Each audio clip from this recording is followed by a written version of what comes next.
जी नाज़रीन, डॉक्टर ताहिर नज़ीर आपसे मुखातिब है और मैं आपको अपने प्लेटफॉर्म पे खुश आमदीद कहता हूँ। नाज़रीन, आज हम बात करेंगे कि पाकिस्तान की एस्टेब्लिशमेंट की, पाकिस्तान की सियासत के अंदर, पाकिस्तान की रियासत में हुकूमतों को बनाने और बिगाड़ने में जो किरदार रहा है, उसके हवाले से हम कुछ बात करने की कोशिश करेंगे। हम देखते हैं कि पाकिस्तान की जो एस्टेब्लिशमेंट है, एस्टेब्लिशमेंट में भी अगरचे सिविल ब्यूरोक्रेसी भी शामिल है, उसमें पॉलिटिशियन भी शामिल हो सकते हैं, लेकिन जो मेजर इसका कंपोनेंट है एस्टेब्लिशमेंट का, वो पाकिस्तान की आर्मी है और उसमें भी चीफ़ ऑफ आर्मी स्टाफ का एक मेजर रोल है, क्योंकि हमारी पाकिस्तान आर्मी का ऑर्गेनोग्राम, इसका स्ट्रक्चर ऐसा है कि यहाँ पे चीफ़ ऑफ आर्मी स्टाफ को बड़े अख्तियारात हासिल हैं और वो अगर कोई काम करने का इरादा कर ले तो पाकिस्तान का कानून, पाकिस्तान का दस्तूर शायद उसको नहीं रोक सकता। वो चाहे उसकी आइनी अख्तियारात हों, वो चाहे उसकी फ़ौजी और अस्करी ताकत हो, वो चाहे उसके और भी कई सारे फैक्टर्स हैं जो उसको मजबूत कर देते हैं कि उसको किसी मखसूस काम, किसी मखसूस मकसद और मिशन से नहीं रोक सकते। और इस बेअख्तियार और बेकाबू क़ुव्वत का हमारी पाकिस्तान की कौम को नुकसान हुआ, लेकिन उसके नुकसानात का हम अंदाज़ा या खमियाज़ा या उसका तखमीना तो नहीं हम यहाँ पे लगाएंगे। हम सिर्फ उन मेजर गलतियों का ज़िक्र यहाँ पे करेंगे कि वो कौन सी ऐसी मेजर मिस्टेक्स हैं कि जिसकी बुनियाद पे पाकिस्तान दुनिया में वो मुकाम हासिल नहीं कर सका और क़याम पाकिस्तान के वो मकासद हासिल नहीं कर सका जिसकी पाकिस्तान की कौम ने इरादा किया था, जिसका ख्वाब देखा था। हम देखते हैं कि 11 सितंबर 1948 में बाबाए कौम कायद-ए-आज़म दुनिया से वफ़ात पा जाते हैं, पर्दा फरमा जाते हैं और उनकी फौतीदगी भी जिन हालात में हुई, जिन हालात में उनको ज़ियारत भेजा गया, लोग तो कहते हैं कि उन्हें शहर बदर कर दिया गया था, कराची में भेज दिया गया था, कराची से ज़ियारत में भेज दिया गया था और जिस अंदाज़ में फिर उन्हें एयरपोर्ट में रिसीव किया गया और उनकी एम्बुलेंस का भी फ्यूल ख़त्म हो गया और इसी कसम पुरसी की हालत में वो दुनिया से तशरीफ़ ले गए। ये भी मैं समझता हूँ कि इसमें एस्टेब्लिशमेंट का, पाकिस्तान की सिविल ब्यूरोक्रेसी का एक बड़ा बुनियादी और मेजर किरदार रहा है। उसके बाद 16 अक्टूबर 1951 का वक़ूअ आता है। लियाकत अली ख़ान साहब लियाकत पाक रावलपिंडी में शहीद होते हैं। उनको शहीद करने वाले सैयद अकबर भी उसके भी ताने बाने मिलिट्री एस्टेब्लिशमेंट से मिलते हैं। उनकी अहलिया और उनके बच्चों को जो बाद में मराहत मिली और जिस तरह से उनको एडजस्ट किया गया, वो भी इस चीज़ की निशानदेही करता है कि इसके पस पर्दा एस्टेब्लिशमेंट का रोल था कि लियाकत अली ख़ान को शहीद किया जाए। शायद उनका रूस का दौरा था जो उनके लिए वबाल जान बन गया और उनकी शहादत का सबब बना, लेकिन बहरहाल ये भी एक एस्टेब्लिशमेंट की गलती थी कि जिसका पाकिस्तानी कौम ने खमियाजा भुगता। वक़्त का पहिया आगे चलता है। 1958 का दौर आता है। मेजर जनरल सिकंदर मिर्ज़ा सदर हैं और वज़ीर आज़म फ़िरोज़ ख़ान नून हैं, लेकिन असम्बलियाँ तहलील होती हैं। असम्बलियाँ तहलील होने के बाद अयूब ख़ान साहब इवेंचुअली पाकिस्तान के सदर बनते हैं, चीफ़ ऑफ आर्मी स्टाफ हैं और इन्हीं हालात में सिकंदर मिर्ज़ा साहब को मुल्क बदर कर दिया जाता है। पाकिस्तान में पहला मार्शल लॉ मुसल्लत होता है, लेकिन ये मार्शल लॉ आगे भी जाके अगर ख़त्म होता है तो फिर दूसरा मार्शल लॉ शुरू होता है। वो याह्या खान साहब की क़यादत में 1969 में पाकिस्तान पे मुसल्लत होता है। इसी दौर में इंतखाबात होते हैं। इंतखाबात में पाकिस्तान पीपल पार्टी और पाकिस्तान मुस्लिम लीग और उसमें अवामी लीग जो बांग्लादेश की एक बड़ी पार्टी थी वो पार्टिसिपेट करते हैं और अवामी लीग एक बड़ी जमात की सूरत में हमारे सामने आती है 167 सीट के साथ। दूसरी बड़ी पार्टी 86 की सीट के साथ पीपल पार्टी सामने आती है, लेकिन भुट्टो किसी भी सूरत में इक़्तिदार से अलग नहीं रहना चाहते। वो हर सूरत में पाकिस्तान के वज़ीर आज़म बनने की ख्वाहिश रखते हैं और याह्या ख़ान को अपने साथ मिला के वो अवामी लीग को वो उस दौर के शेख मुजीबुर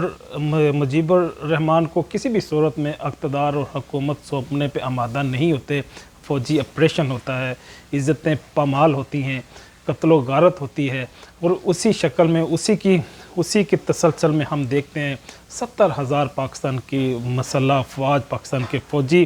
कैदी बन के इंडिया की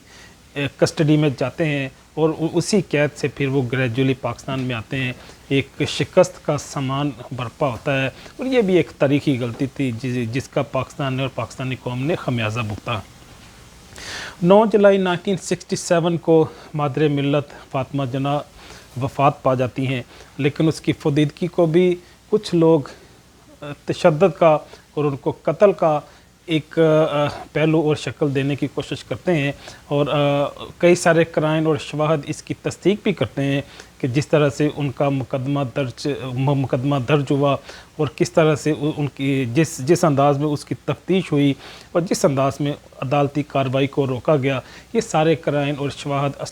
एस्टेब्लिशमेंट की इन्वॉल्वमेंट की तस्दीक करते हैं। क्योंकि सदर अयूब जिन्होंने उनको हरवाने में एक नुमाया किरदार अदा किया, उनको बेतौकीर करने में एक किरदार अदा किया, तो ये सारे जो शवाहद हैं वो इस चीज़ की गमाजी करते हैं कि उन्हें एस्टेब्लिशमेंट का बड़ा मेजर रोल था उनको मंजर से हटाने में, उनको तकरीर करने के से बैन करने में, उनकी रेडियो पाकिस्तान की तकरीर को रखवाने में ये एस्टेब्लिशमेंट का बड़ा नुमाया किरदार रहा है।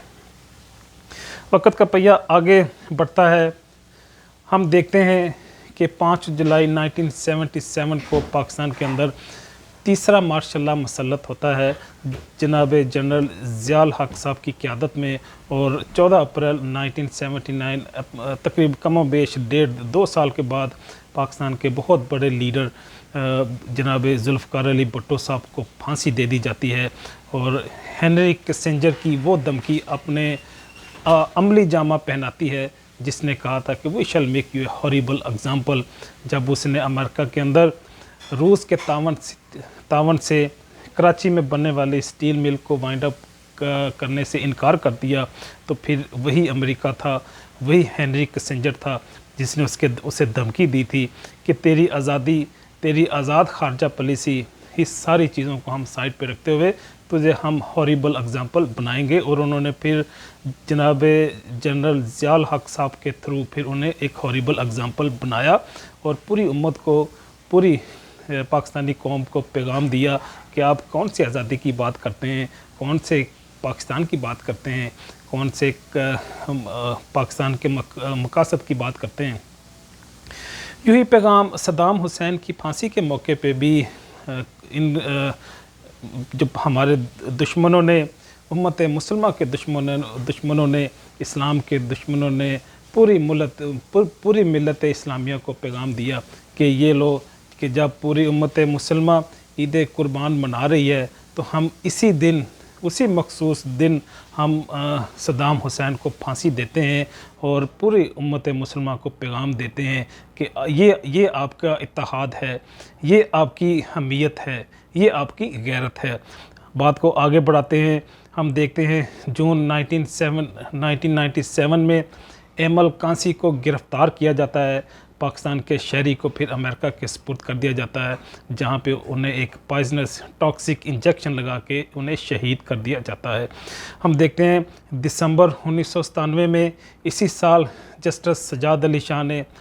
नवाज शरीफ के ख़िलाफ़ मुकदमात शुरू किए, करप्शन के ख़िलाफ़, उनकी बदयांती के ख़िलाफ़ और उनकी इरेगुलरिटीज़ के ख़िलाफ़। लेकिन हम देखते हैं कि फ़ारूक लगारी जो उनके साथ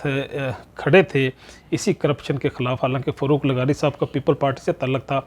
तो जस्टिस सजाद अली साहब ने जब उन्हें नाअहल करने की कोशिश की तो फिर इसी हमारी आला अदलिया पे हमला होता है। जनरल जहांगीर करामत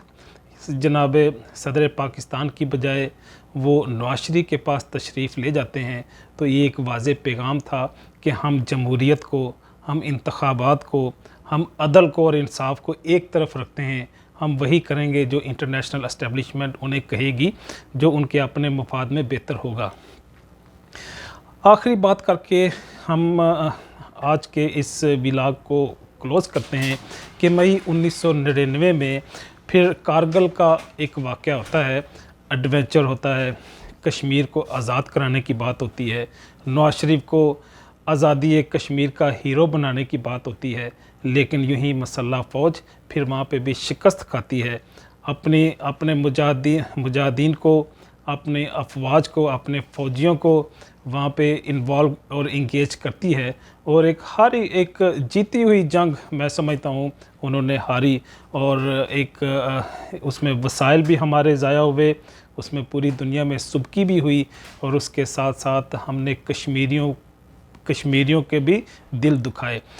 میں سمجھتا ہوں کہ یہ جتنی بھی غلطیاں ہیں جو 1947 سے لے کے 2000 تک ہوئی، ان کا اوورال پاکستان کو کوئی فائدہ نہیں ہوا اس سے، بلکہ اسٹیبلشمنٹ کو سبق سیکھنا چاہیے کہ انہیں اپنے حدود اور قیود میں رہنا چاہیے،